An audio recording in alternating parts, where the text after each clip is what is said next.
What's up guys, I'm Graham. In this short video I wanna show you how I solved that Unity Remote 5 didn't work for me. I spent a lot of time trying to fix it and I know how annoying was it, so I wanna help you and save you from this horrible process. So in my case, the key of the solution was that if I want to edit Preferences, External Tools, here in the Android SDK and Android NDK sections, there was two warnings that these tools are missing. If you have the same problem, you should follow me. If you don't have, you should close my video and search for another solution.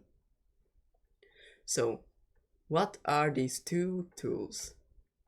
Android SDK and NDK tools are very important to convert your programs, in our cases games, from computer to your phone.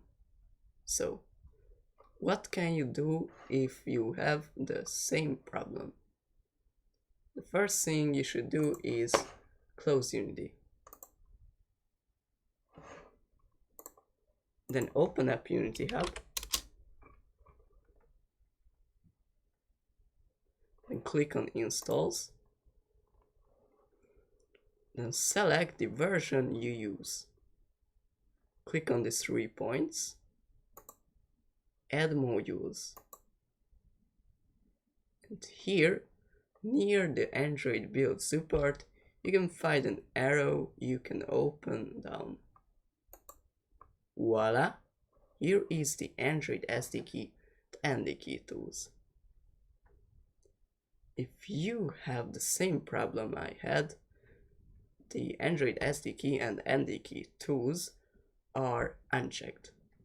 So you can check it and follow the installation steps.